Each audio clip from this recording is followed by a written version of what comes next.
Engkau gembala yang baik, kau menuntun hidupku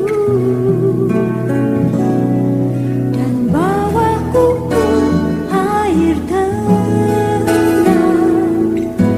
menyegarkan jiwaku. Puji Tuhan. Pertama-tama saya mengucapkan puji syukur kepada Tuhan oleh karena kebaikan dan kemurahannya kita boleh diizinkan untuk beribadah dan melayani lewat ibadah doa penyembahan. Puji Tuhan, salam sejahtera bahagia kiranya memenuhi kehidupan kita, pribadi lepas pribadi. Saya juga tidak lupa menyapa anak-anak Tuhan, hamba-hamba Tuhan yang sedang mengikuti firman Tuhan lewat live streaming video internet, YouTube, Facebook, dimanapun Anda berada. Puji Tuhan, segera saja kita memperhatikan firman penggembalaan untuk ibadah doa penyembahan dari surat yang dikirim oleh Rasul Paulus kepada jemaat di Kolose. Kolose pasal yang ketiga ayat 9 sampai dengan ayat 10. Demikian firman Tuhan. Ya. Jangan lagi kamu saling mendustai, karena kamu telah menanggalkan manusia lama serta kelakuannya, Ya. dan telah mengenakan manusia baru yang terus-menerus diperbaharui untuk memperoleh pengetahuan yang benar menurut gambar kaliknya. Puji Tuhan. Di sini dikatakan jangan lagi kamu saling mendustai. Jangan lagi kamu saling mendustai, berarti antara yang satu dengan yang lain. Jangan lagi saling mendustai, tetapi sebaliknya, marilah kita menampilkan atau menunjukkan hati kita yang sebenarnya di hadapan Tuhan dan sesama dengan cara berkata jujur. Amin. Sebab perkataan-perkataan yang keluar dari mulut berasal dari dalam hati. Pendeknya, dengan berkata jujur menunjukkan bahwa seseorang tidak hidup di dalam kepalsuan. Mazmur 12 ayat yang ketiga.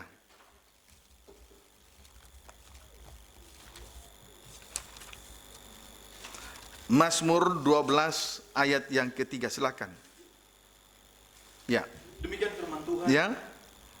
Mereka berkata dusta, Ya. yang seorang kepada yang lain. Ya. Mereka berkata dengan bibir yang manis dan hati Ya. yang bercabang. Puji Tuhan. Yang dimaksud dengan berkata dusta ialah berkata dengan bibir yang manis tetapi hatinya bercabang.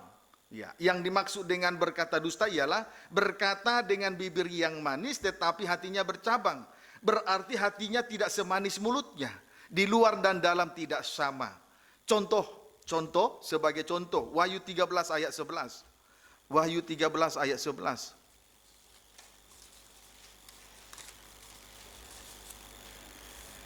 Ya, Wahyu 13 ayat 11, silakan. Demikian firman Tuhan. Ya. Binatang yang keluar dari dalam bumi. Ya. Dan aku melihat seekor binatang lain keluar dari dalam bumi. Ya. Dan bertanduk dua sama seperti anak domba. Dan ia berbicara seperti seekor naga. Ya. Seekor binatang, di sini kita melihat tampak seekor binatang keluar dari dalam bumi. Tampak seekor binatang keluar dari dalam bumi. Kemudian, wujud dari binatang tersebut, adapun wujud dari binatang tersebut, bertanduk dua sama seperti anak domba. Ya, wujud dari binatang tersebut, bertanduk dua sama seperti anak domba. Jelas ini menunjuk hamba Tuhan atau pelayan Tuhan. Ya, bertanduk dua sama seperti anak domba, jelas ini menunjuk kepada hamba Tuhan atau pelayan Tuhan. Amin. Tetapi sayangnya, ketika ia berbicara seperti seekor naga, tetapi ketika ia berbicara persis seperti seekor naga, berarti penuh dengan perkataan dusta. Berarti penuh dengan perkataan dusta. Kesimpulannya, binatang yang keluar dari dalam bumi ini adalah nabi-nabi palsu. Amin. Matius 7 ayat 15.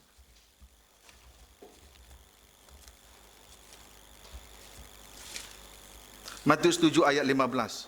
Demikian firman Tuhan. Ya? Hal pengajaran yang sesat. Ya.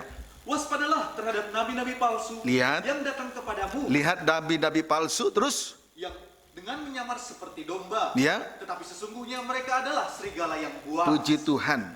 Sebetulnya nabi-nabi palsu sebetulnya nabi-nabi palsu itu adalah serigala yang buas. Tetapi mereka datang menyamar seperti anak domba bertanduk dua. Tetapi mereka datang menyamar seperti anak domba bertanduk dua di tengah-tengah ibadah dan pelayanannya. Yang pasti apabila ia berbicara seperti seekor naga, dalam perjanjian lama disebut ular. Amin, saudaraku. Yang pasti apabila ia berbicara seperti seekor naga, dalam perjanjian lama disebut ular. Kejadian 3 ayat 1.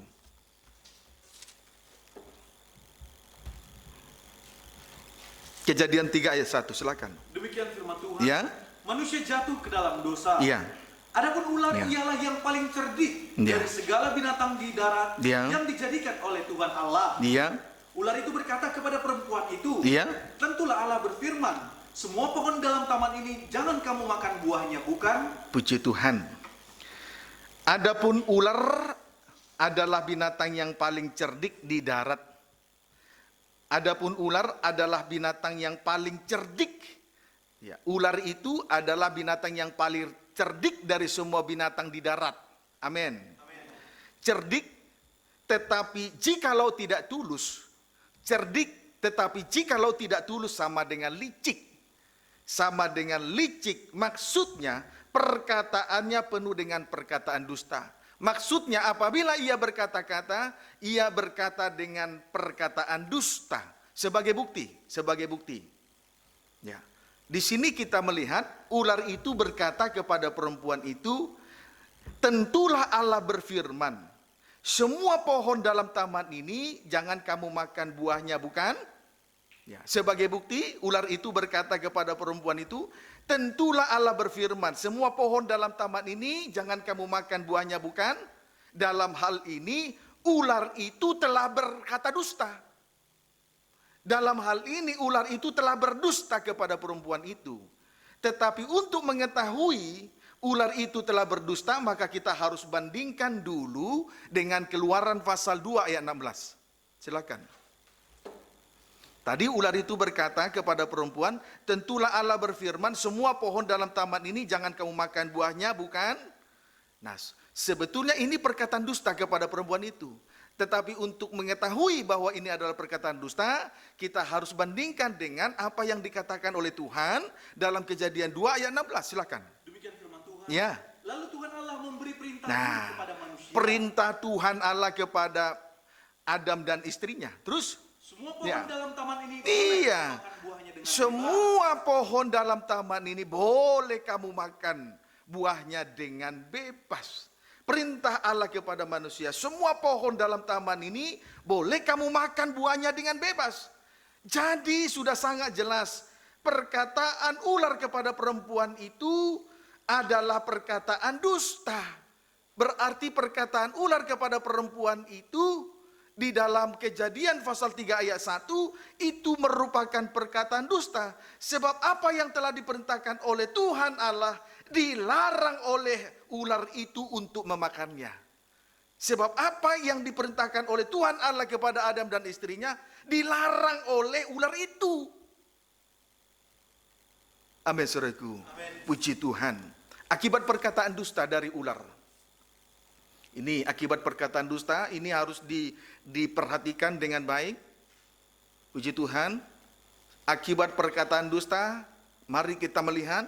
Sebab itu jangan bermain-main dengan perkataan dusta.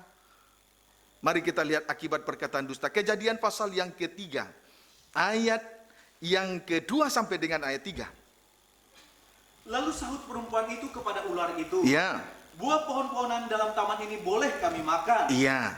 Terus? Tetapi tentang buah pohon yang ada di tengah-tengah taman, Ya. Allah berfirman, Ya. jangan kamu makan ataupun raba buah itu, nanti kamu mati. Puji Tuhan. Perempuan itu menghilangkan atau mengurangkan kata bebas. Ya, menghilangkan atau mengurangkan kata bebas. Ya, tidak usah dibaca. Di ayat 16 saya ulangi baca. Lalu Tuhan Allah memberi perintah itu kepada manusia. Semua pohon dalam taman ini boleh kamu makan buahnya. Tapi masih ada kelanjutannya, dengan bebas. Jadi perempuan itu menghilangkan atau mengurangkan kata bebas. Pada ayat 2. Amin. Sedangkan pada ayat 3, perempuan itu menambahkan kata di tengah-tengah. Juga menambahkan kata raba. Ini akibat perkataan dusta. Hawa mengurangkan kata bebas pada ayat 2, sedangkan pada ayat 3, Hawa menambahkan kata di tengah-tengah, juga menambahkan kata raba. Jadi dengan mengurangkan dan menghilangkan kata bebas, serta menambahkan kata di tengah-tengah dan menambahkan kata raba, menunjukkan bahwa Hawa telah diperdaya oleh ular itu dengan kelicikannya. Puji Tuhan. Amin, saudaraku. Haleluya. Kiranya dapat dipahami. Demikian juga di tengah ibadah dan pelayanan. Jikalau di tengah ibadah dan pelayanan itu ada yang ditambahkan, ada yang dikurangkan, tidak sesuai dengan hukum-hukum Tuhan, menunjukkan bahwa penggembalaan itu, pelayanan itu sedang disesatkan oleh ajaran setan. Kiranya dapat dipahami dengan baik. Puji Tuhan. Kembali kita bandingkan dengan Kejadian 2 ayat 17. Setelah kita tadi membaca Kejadian 2 ayat 16, kita akan membaca Kejadian 2 ayat 17. Demikian firman Tuhan. Iya. Tetapi pohon pengetahuan tentang yang baik dan yang Boleh baca ayat 16 mulai. Lalu Tuhan Allah memberi perintah ini Ya. kepada manusia. Perintah kepada manusia, terus? Semua pohon dalam taman ini Ya. boleh kau makan buahnya dengan bebas. Nah, dengan bebas loh saudaraku. Tadi Hawa berkata menjawab ular itu, semua pohon dalam taman ini kami boleh makan buahnya. Tapi tidak dilanjutkan dengan kata bebas. Puji Tuhan, dia sudah mengurangkan kata bebas. Amin. Amin. Kemudian ayat 17, perhatikan. Tetapi pohon pengetahuan tentang yang baik dan yang jahat itu, Iya. janganlah Nah, kau makan buahnya. Ini larangan kepada manusia, Adam dan istrinya. Janganlah kau makan buahnya. Terus Sebab pada hari engkau Ya. memakannya, Ya. pastilah engkau mati. firman Allah selanjutnya kepada Adam dan Hawa. Ya, firman Allah selanjutnya kepada Adam dan istrinya, tetapi pohon pengetahuan tentang yang baik dan yang jahat itu janganlah kamu makan buahnya, sebab pada hari engkau memakannya pastilah engkau mati. Jadi kesimpulannya, Kejadian 2 ayat 16 itu merupakan perintah Allah kepada Adam dan Hawa. Amin. Sedangkan Kejadian 2 ayat 17 itu merupakan larangan Tuhan kepada Adam dan istrinya. Sebab pada ayat 17, Kejadian 2 ayat 17, di situ ada kata janganlah. Jadi ayat 16 suatu perintah untuk dilakukan, sedangkan ayat 17 suatu larangan supaya jangan dilanggar. Amin, saudaraku.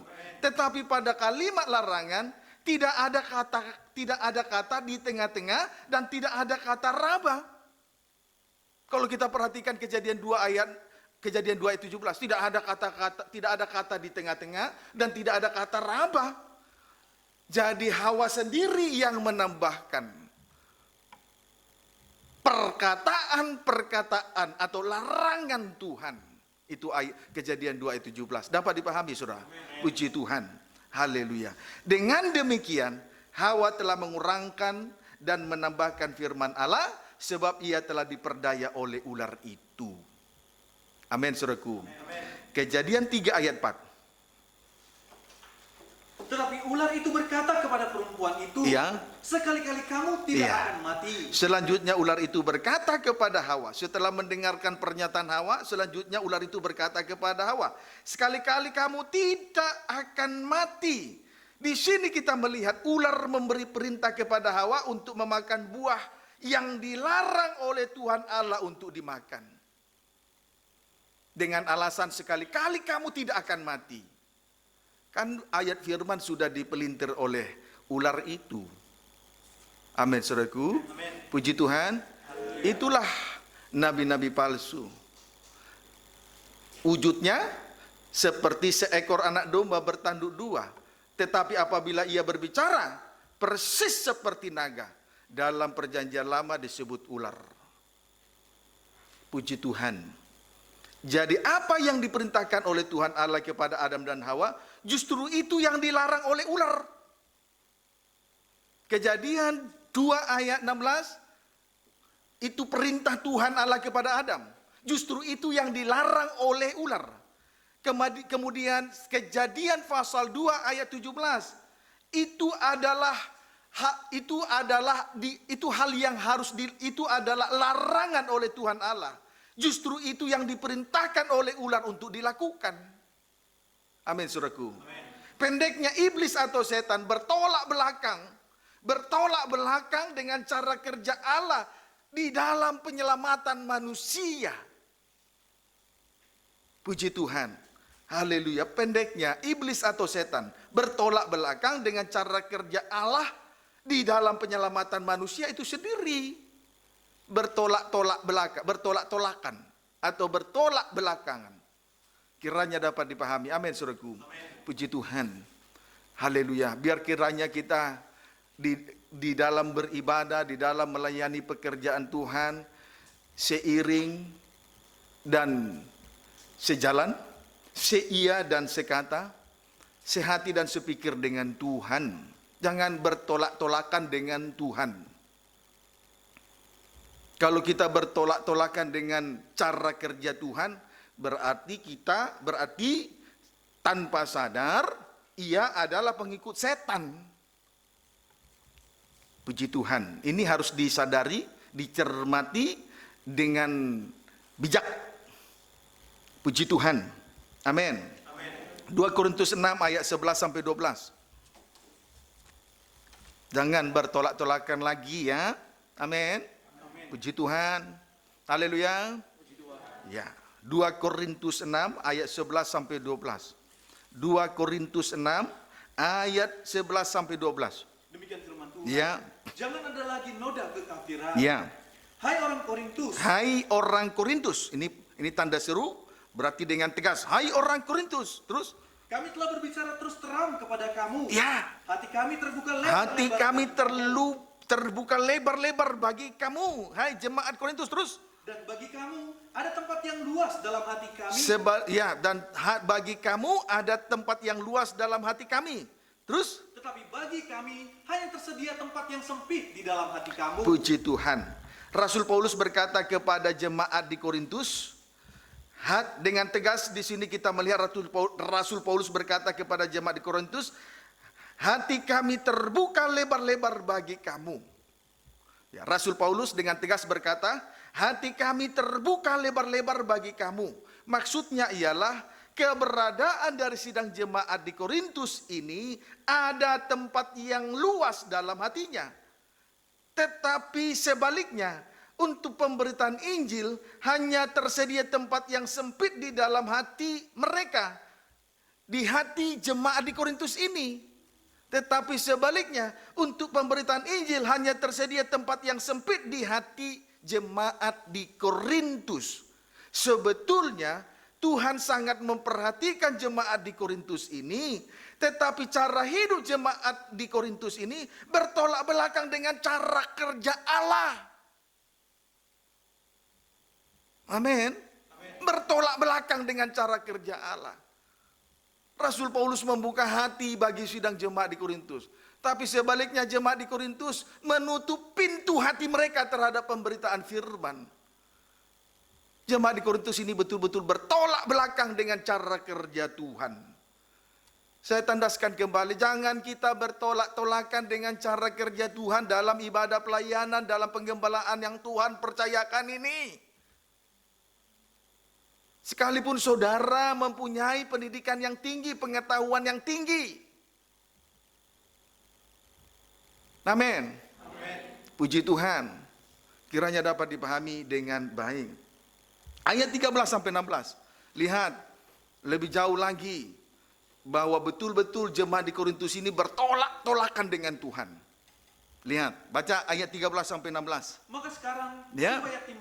supaya timbal balik Sehati, sepikir, seia, sekata, seiring seperjalanan.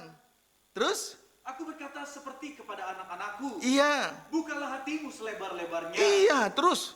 Janganlah kamu merupakan pasangan yang tidak seimbang dengan orang-orang yang tak percaya. Terus, Sebab persamaan apakah terdapat antara kebenaran dan kedurhakaan? terus, Atau bagaimanakah terang dapat bersatu dengan gelap? terus, Persamaan apakah yang terdapat antara Kristus dan Bilial? terus, Apakah bagian orang-orang yang percaya dengan orang-orang yang tak percaya? terus, Apakah hubungan baik Allah dengan berhala? iya, terus. Karena kita adalah baik dari Allah yang hidup menurut firman Allah ini. Puji Tuhan. Perhatikan kalimat supaya timbal balik.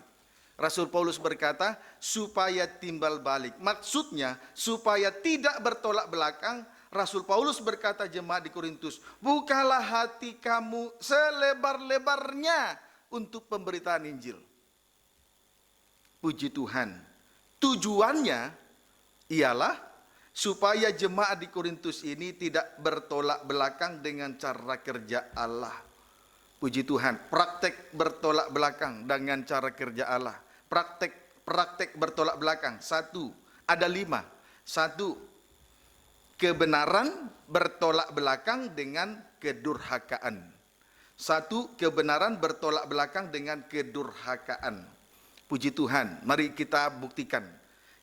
Dimulai dari tentang kebenaran. Kebenaran yang sejati bersumber dari salib Kristus. Kebenaran yang sejati bersumber atau datangnya dari salib Kristus. Jadi kebenaran yang sejati itu datangnya dari salib, tidak datang dari yang lain-lain. Amin saudaraku. Puji Tuhan. Haleluya. Nah, Yohanes 18 ayat 37. Injil Yohanes 18 ayat yang ke-37. Injil Yohanes 18 ayat 37. Silakan. Demikian firman Tuhan. Ya. Maka kata Pilatus Ya. kepadanya, Ya. jadi engkau adalah raja? Engkau adalah raja? Jawab Yesus. Jawab Yesus. Engkau mengatakan bahwa aku adalah raja. Iya. Untuk itulah aku lahir Iya. dan untuk itulah aku datang ke Iya. dalam dunia ini. Iya, Yesus menjadi raja. Yesus datang dan lahir ke dunia ini dengan satu tujuan, untuk menjadi raja. Puji Tuhan. Amin. Amin. Untuk menjadi raja. Terus? Supaya aku memberi kesaksian tentang kebenaran. Iya. Setiap orang yang berasal dari kebenaran Iya. mendengarkan suaraku. Ya. Yesus datang dan lahir ke dunia ini untuk menjadi raja. Tujuannya adalah supaya ia memberi kesaksian tentang kebenaran. Saudaraku, Tuhan sudah mengangkat kita yang sudah melayani pekerjaan Tuhan disebut imamat rajani atau raja-raja dan imam-imam. Tujuannya adalah untuk memberikan kesaksian tentang kebenaran. Amin saudaraku. Puji Tuhan. Jangan sampai kita melayani Tuhan, jangan sampai kita diangkat sebagai imam-imam dan raja-raja, tetapi dengan tujuan untuk mencari pujian dan hormat, dengan tujuan supaya dilihat oleh orang lain. Itu salah kaprah. Tetapi kita diangkat menjadi raja-raja dan imam-imam bagi Allah, yang merupakan suatu kedudukan yang sangat tinggi dan istimewa dengan satu tujuan, untuk memberi kesaksian tentang kebenaran itu. Terus, setiap orang yang berasal dari kebenaran mendengarkan suara Tuhan. Dan selanjutnya kita perhatikan di sini, setiap orang yang berasal dari kebenaran, ia akan mendengarkan suara Tuhan, tidak mendengarkan suara asing. Antara lain suara daging dengan segala hawa nafsu dan keinginannya, suara setan, itulah roh jahat dan roh najis, dan tidak hanyut oleh arus dunia. Puji Tuhan. Amin saudaraku. Setiap orang yang berasal dari kebenaran, ia mendengarkan suara Tuhan. Berarti ia tidak mendengarkan suara daging dengan segala hawa nafsu dan keinginan daging yang jahat. Ia tidak mendengarkan suara iblis atau setan, sekalipun ada demonstrasi daripada roh-roh jahat dan roh najis. Jadi jelas kebenaran itu datangnya dari salib.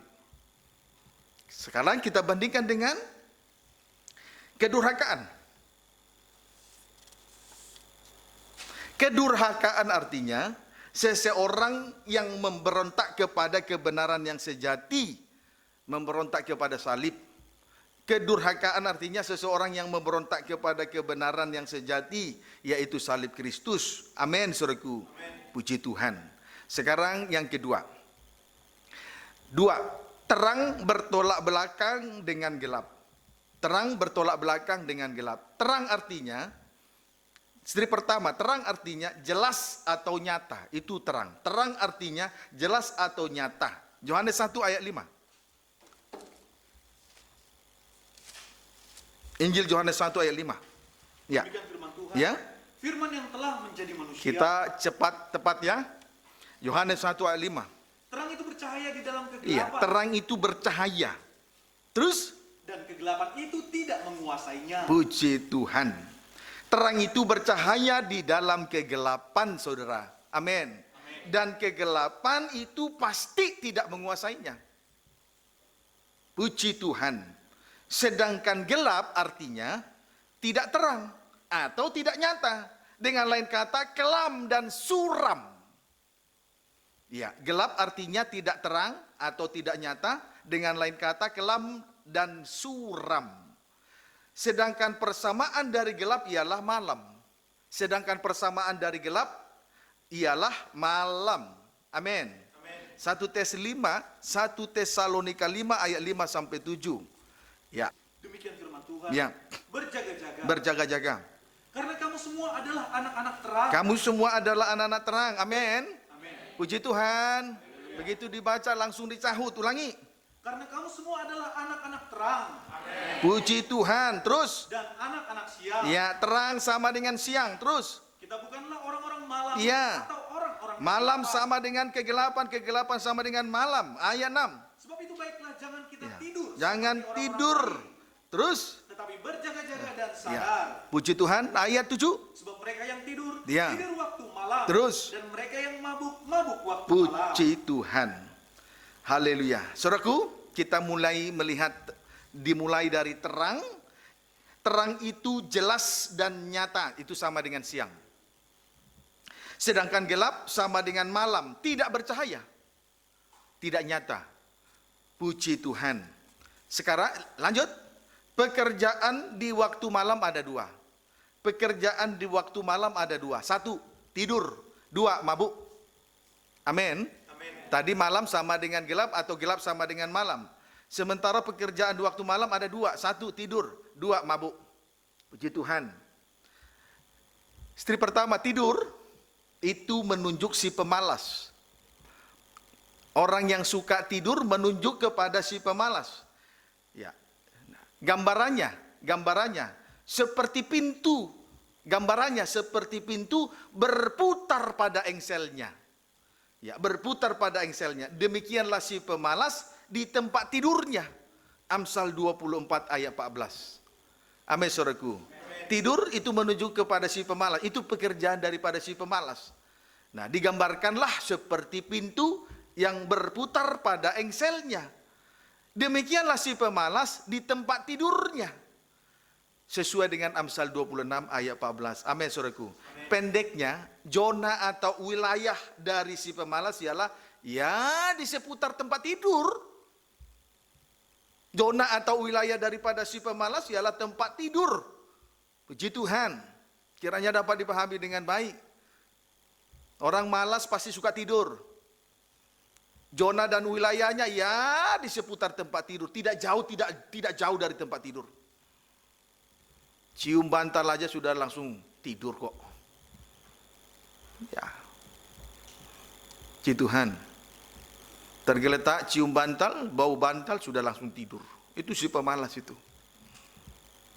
Puji Tuhan. Kiranya dapat dipahami dengan baik. Amin, saudaraku. Nah, hal itu dibenarkan dalam Amsal 24 ayat 33. Hal itu dibenarkan di dalam Amsal 24 ayat 33. Di situ dikatakan tidur sebentar lagi, mengantuk sebentar lagi, melipat tangan sebentar lagi, untuk tinggal berbaring.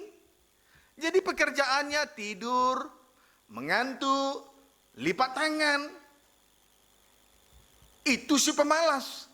Mengantuk, tidur, mengantuk, melipat tangan untuk segera tinggal berbaring. Dari tidur, kemudian mengantuk, kemudian lipat tangan, kemudian tidur lagi. Dari tidur, terus begitu. Sirkulasi di dalam kehidupannya hanya begitu saja. Perputaran roda kehidupan rohaninya seperti itu saja. Tidur, mengantuk, melipat tangan. Tidur lagi. Tidur, mengantuk, lipat tangan. Itu saja perputaran roda rohaninya. Jadi bertolak belakang. Bertolak belakang. Orang malam dengan orang siang terang itu bertolak belakang, saudara. Kalau terang itu bercahaya, nyata, terang, nyata, terlihat, nyata, jelas. Dan kegelapan tidak menguasai dia. Sebaliknya, gelap itu sama dengan malam. Pekerjaannya tidur dan mabuk. Puji Tuhan. Dapat dipahami, saudara? Ya. Sedangkan mabuk itu menunjuk hawa nafsu, itu menunjuk kepada orang yang hidup di dalam hawa nafsu dan keinginan-keinginan daging yang jahat. Mabuk itu menunjuk kepada orang-orang yang hidup di dalam hawa nafsu dan keinginan-keinginan daging yang jahat. Perlu untuk diketahui, hidup menurut daging memikirkan hal-hal yang dari daging. Ia tidak memikirkan hal-hal yang dari roh, yaitu perkara di atas perkara rohani. Itulah ibadah dan pelayanan dengan segala kegiatan-kegiatan yang ada di dalamnya. Kiranya dapat dipahami dengan baik. Amin, saudaraku. Jadi mabuk artinya hidup di dalam hawa nafsu dan keinginan-keinginan daging yang jahat. Perlu untuk diketahui, apabila seseorang hidup menurut daging, ia memikirkan hal-hal yang dari daging. Ia tidak memikirkan hal-hal yang dari roh, yaitu perkara di atas, perkara rohani. Itulah ibadah dan pelayanan dengan segala kegiatan-kegiatan yang ada di dalamnya. Itu orang yang hidup dalam hawa nafsu daging. Sedikit pun dia tidak akan pernah memikirkan ibadah dan pelayanan. Percayalah, sekalipun terlihat dalam pelayanan. Dan itu saya lihat. Kiranya dapat dipahami dengan baik. Kemudian 3. Kristus bertolak belakang dengan belial. Kristus bertolak belakang dengan belial. Kita lihat pembuktiannya dimulai dari Kristus adalah kepala. Kristus adalah kepala jemaat. Dialah yang menyelamatkan tubuh. Kristus itu adalah kepala, dia penyelamat tubuh. Amin, saudaraku. Sesuai dengan Efesus 5 ayat 23 sampai dengan ayat 24. Efesus 5 ayat 23 sampai dengan ayat 24. Kita patut bersyukur kepada Allah yang telah memberikan Kristus kepada sidang jemaat sebagai kepala untuk menyelamatkan tubuhnya. Allah tidak memberikan serigala dan burung yang menjadi kepala. Kita bersyukur kepada Tuhan. Amin. Telah memberikan Kristus sebagai kepala atas tubuhnya. Bisa dibayangkan kalau serigala dan burung yang menjadi kepala atas tubuh. Di situ banyak ratap tangis, di situ banyak derita karena banyak persoalan yang tidak terselesaikan. Puji Tuhan. Amin, saudaraku. Itu mengenai Kristus. Sementara kehidupan yang diurapi sama dengan menempatkan Kristus sebagai kepala. Sementara kehidupan yang diurapi sama dengan menempatkan Kristus sebagai kepala. Sebab Kristus sama dengan Mesias, sama dengan yang diurapi. Amin, saudaraku. Ada 3 kepala atau pemimpin dalam perjanjian lama yang diurapi. Antara lain 1 raja, 2 imam, 3 nabi. Puji Tuhan. Jadi kehidupan yang diurapi sama dengan menempatkan Kristus sebagai kepala. Sebab Kristus sama dengan Mesias, sama dengan yang diurapi. 1 Yohanes 2 ayat 27. 1 Yohanes 2 ayat 27. Ya, silakan. Demikian firman Tuhan. Ya, boleh baca ayat 20 dulu. Antikristus Ya. Tetapi kamu telah beroleh pengurapan dari yang kudus. Amin, saudaraku. Amin. Telah beroleh pengurapan dari yang kudus. Apa buktinya? Berada di tempat yang kudus. Tidak keluar dari tempat kudus. Supaya jangan melanggar jangan melanggar kekudusan tempat kudus Allahnya. Tidak jatuh dalam dosa kejahatan, tidak jatuh dalam dosa kenajisan. Puji Tuhan. Amin. Amin. Nah, kalau ada pengurapan, hidup dalam pengurapan, ayat 27. Sebab di dalam diri kamu tetap ada Ya, pengurapan ya. yang telah kamu terima daripadanya. Kristus kepala, dia pemimpin. Kalau Kristus kepala, dia pemimpin, sama dengan kehidupan yang diurapi, terus. Karena itu tidak perlu diajar oleh orang lain. Kalau Kristus kepala, dia tidak perlu diajar oleh orang lain. Kalau seseorang memiliki pemimpin, dia tidak perlu diajar. Kalau seseorang diurapi oleh roh Tuhan, dia tidak perlu diajar oleh orang lain. Dia tahu untuk mengerjakan apa yang harusnya dia kerjakan. Tentu sesuai dengan karunia-karunia dan jabatan-jabatan Roh El Kudus yang dipercayakan oleh Tuhan. Kalau dia seorang imam, saudaraku, yang dipercayakan bertugas dalam satu bidang, maka bidang itu akan dia tanggung jawabi sepenuhnya, tidak perlu diajar. Dia langsung sikap, dia langsung cekatan untuk menyukakan kepala, Kristus kepala. Puji Tuhan. Amin. Itulah supaya kita menyadari, kita sudah menempatkan Kristus kepala atau belum?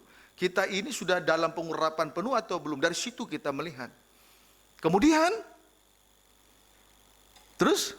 Tetapi sebagaimana pengurapannya mengajar kamu Iya. tentang segala sesuatu, Iya. dan pengajarannya itu benar, tidak dusta. Terima kasih.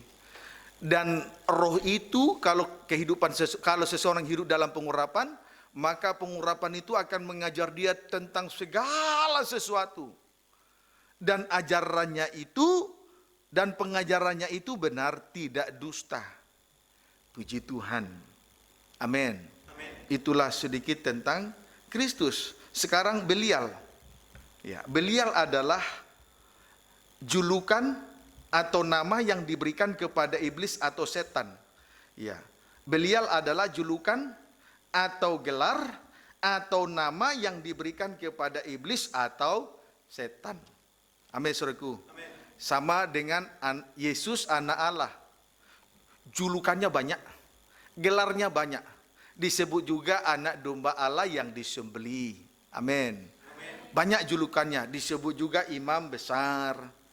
Disebut juga gembala agung. Jadi setan juga begitu. Julukannya banyak. Salah satunya Belial. Amin. Puji Tuhan. Misalnya, karena anak-anak Imam Eli hidup di dalam ketidakbenaran, ya, tidak menghargai korban Kristus, kemudian tidur dengan perempuan-perempuan di depan pintu kemah, dengan lain kata, hidup dalam dosa kejahatan dan dosa kenajisan, disebutlah anak-anak Imam Eli adalah orang-orang dursila. Amin. Puji Tuhan. Sesuai dengan 1 Samuel 2 ayat 12. Anak-anak Imam Eli adalah imam-imam, pelayan-pelayan Tuhan, tetapi mendapatkan julukan sebagai orang-orang dursila karena hidup di dalam ketidakbenaran. Puji Tuhan. Kiranya dapat dipahami dengan baik. 4. Jadi jelas ya, sangat kontras sekali antara Kristus dengan Belial. Mereka bertolak belakang. Puji Tuhan. 4. Orang-orang percaya bertolak belakang dengan orang-orang yang tidak percaya. Orang-orang percaya bertolak belakang dengan orang-orang yang tidak percaya. Kita lihat dulu orang-orang yang percaya. Nah, contohnya Abraham. Lihat Roma 4, sepenggal ayat. Roma 4 ayat 20. sejenak kita perhatikan sepenggal ayat. Roma 4 ayat 20. Demikian firman Tuhan. Ya, Tetapi terhadap janji Allah, terhadap firman Allah ia tidak bimbang tidak bimbang. karena ketidakpercayaan. Ya, Malah ia diperkuat dalam imannya Iya. dan ia memuliakan Allah. puji Tuhan. Haleluya. Abraham tidak bimbang karena ketidakpercayaan, justru ia diperkuat oleh imannya. Nah, ini orang-orang yang percaya. Dia percaya terhadap janji Tuhan. Dia tidak bimbang oleh karena ketidakpercayaan itu, justru Abraham diperkuat oleh imannya. Tuhan memberi janji kepada Abraham menjadi bapak banyak bangsa. Dan janji itu diberikan kepada Abraham bukan pada saat Abraham sudah bersunat, tetapi sebelum bersunat.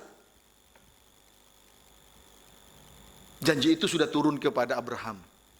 Berarti dari sini kita bisa menyadari orang-orang yang percaya itu bukan saja hanya orang Yahudi, tetapi bangsa kafir juga bisa menjadi orang-orang yang menjadi orang-orang yang percaya. Amin. Amin. Puji Tuhan. Haleluya. Nah, sekarang bandingkan dengan orang-orang yang tidak percaya. Sepenggal ayat kita akan lihat dalam 1 Petrus 2 ayat 7.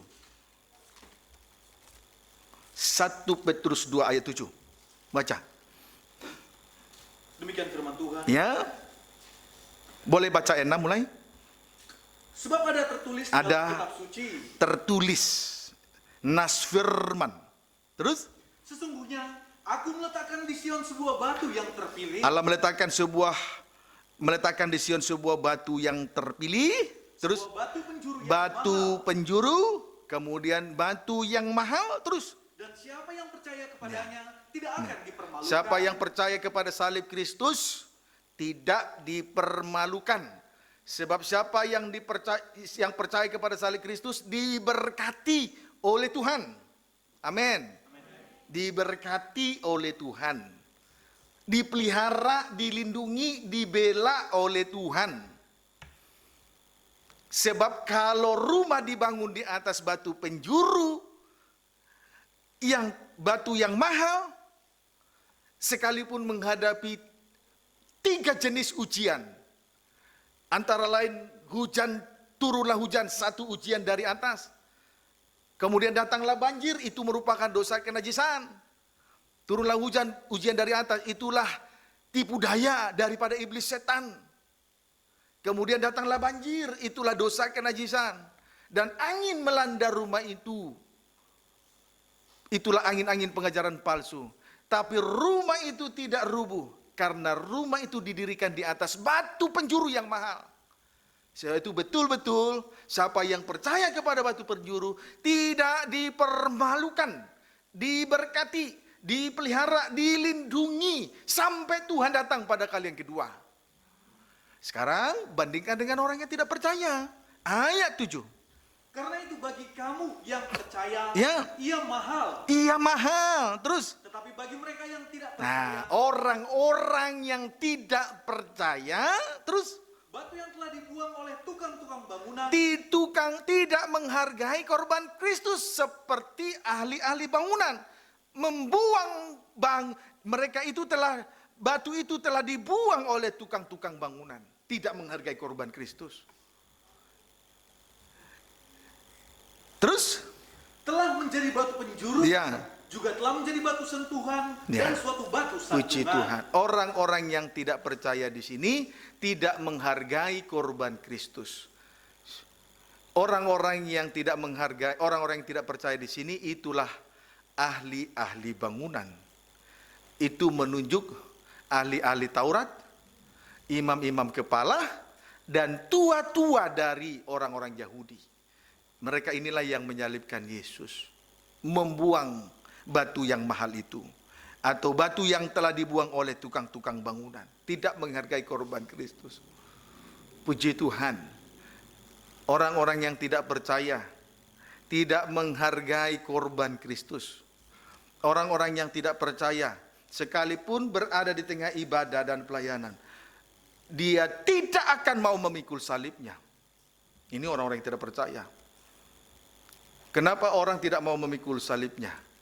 Padahal sudah menerima julukan atau predikat atau gelar sebagai imam, sebagai pelayan.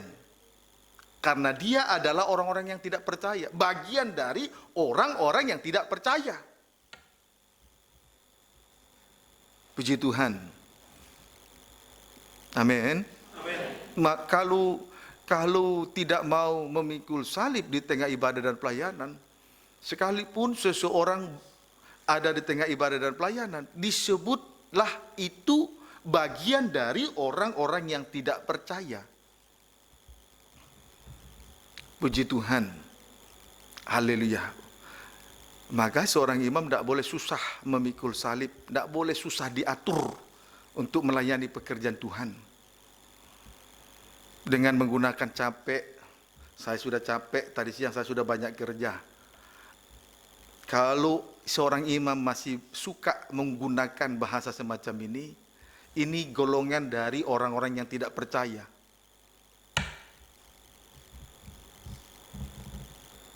Dan orang seperti ini tersandung dengan salib, tersandung dengan pelayanan, dan mudah sekali tersandung dan menjadi batu sandungan. Puji Tuhan. Ayo belajar ya untuk mengerti firman. Amin, saudaraku. Amin. Belajar untuk mengerti berarti mau menjadi dewasa, yaitu orang-orang yang percaya, bukan orang-orang yang tidak percaya. Puji Tuhan. Haleluya. Sekarang 5. Bait Allah bertolak belakang dengan berhala. Bait Allah bertolak belakang dengan bait Allah. Kita lihat dimulai dari bait Allah. 1 Korintus 3 ayat 6. 1 Korintus 3 ayat 16. Demikian firman Tuhan. Ya. Dasar dan bangunan. Ya. Tidak tahukah kamu? Tidak tahukah kamu Bahwa kamu adalah bait ya, Allah. bahwa kamu adalah bait Allah, terus Dan bahwa roh Allah diam di dalam ya, kamu. kehidupan manusia itu sendiri adalah bait Allah. Ya, kehidupan dari umat manusia itu sendiri adalah bait Allah.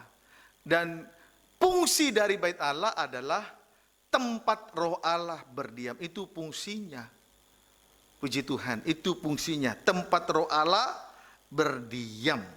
Maka jika ada orang yang membinasakan bait Allah, maka Allah akan membinasakan dia. Sebab bait Allah adalah kudus, bait Allah itu ialah kamu. Loncat 1 Korintus 6, baca ayat 19 sampai 20. Demikian firman Tuhan. Ya.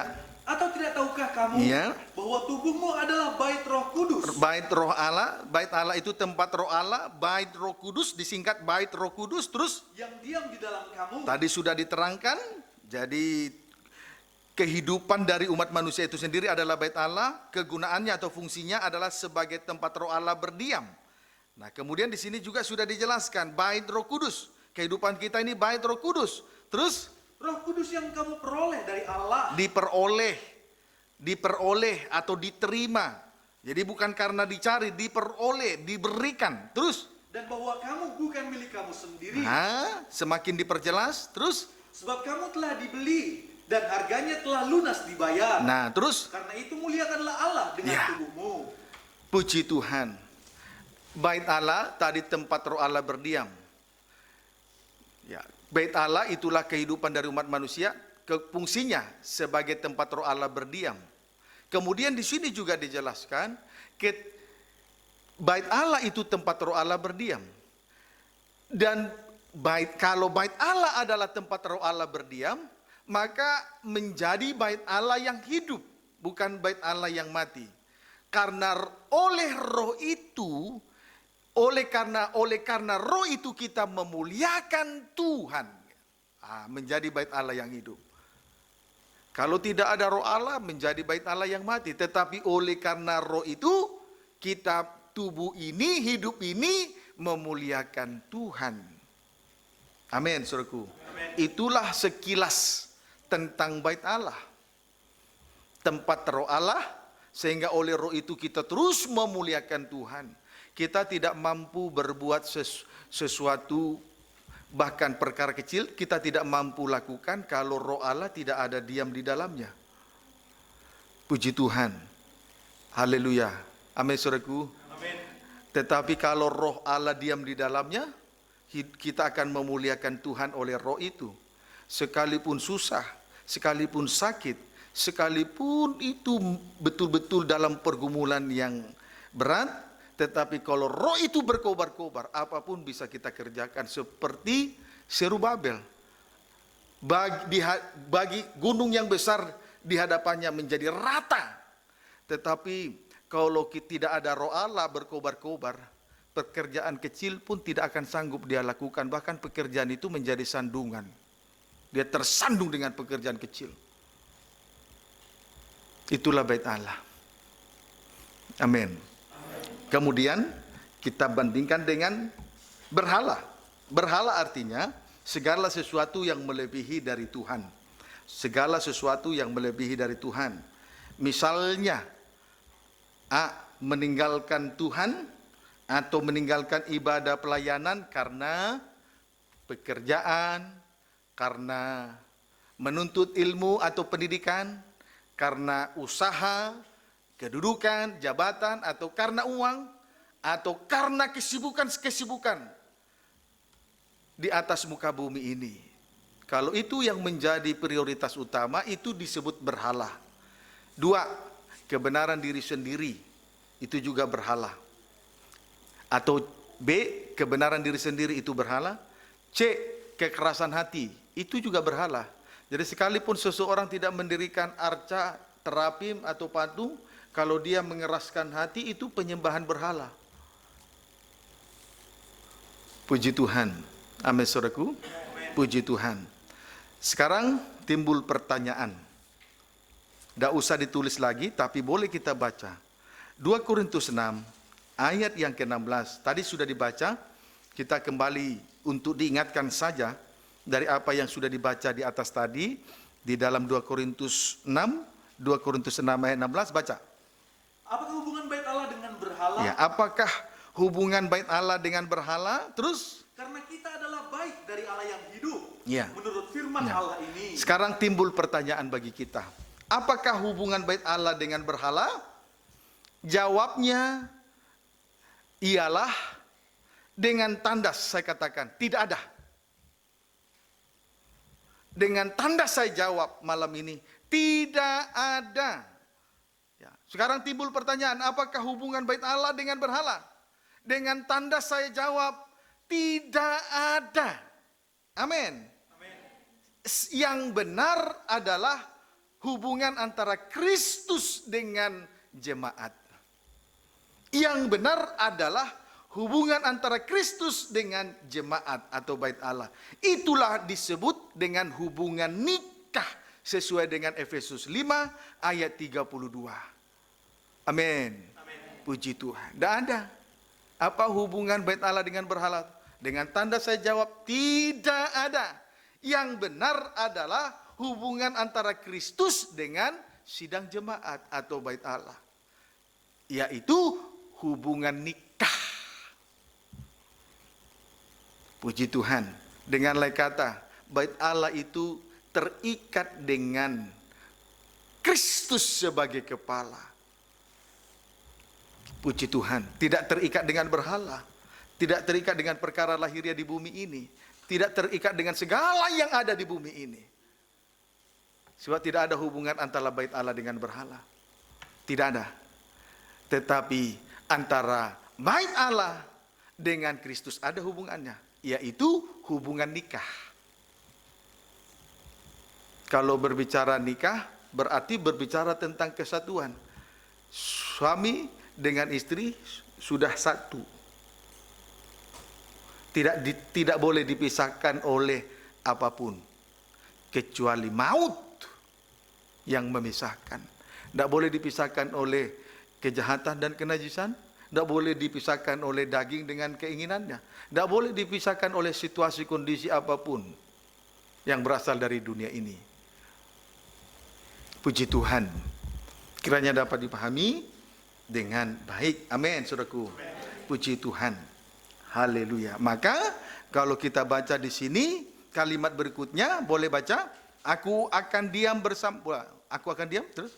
Aku akan diam bersama-sama dengan mereka Ya. dan hidup di tengah-tengah mereka. Ya. Dan aku akan menjadi Allah mereka Ya. dan mereka akan menjadi umatku. Nah, kalimat ini menjelaskan kepada kita bahwa ibadah dan pelayanan kita di atas muka bumi ini arahnya adalah pesta nikah anak domba, atau sasaran akhir dari perjalanan rohani kita di atas muka bumi ini adalah perjamuan malam kawin anak domba, menjadi mempelai Tuhan.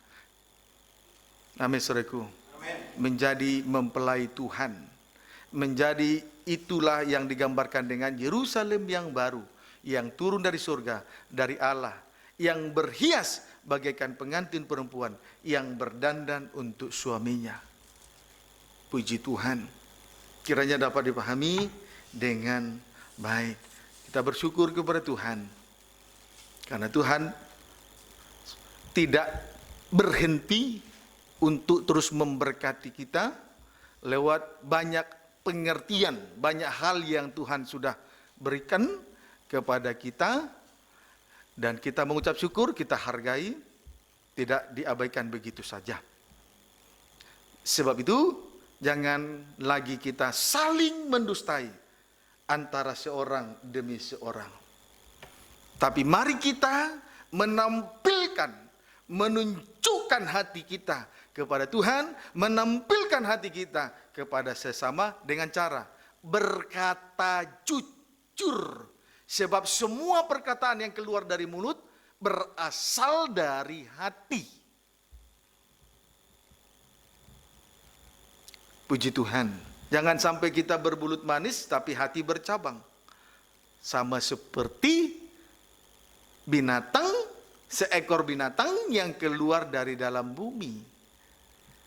Wujudnya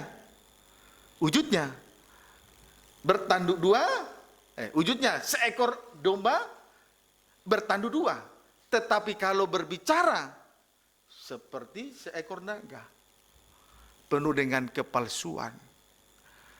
Dan dusta itu sudah kita lihat dimulai dari kejadian, dari awal saja. Iblis sudah jadi pendusta, bapa pendusta.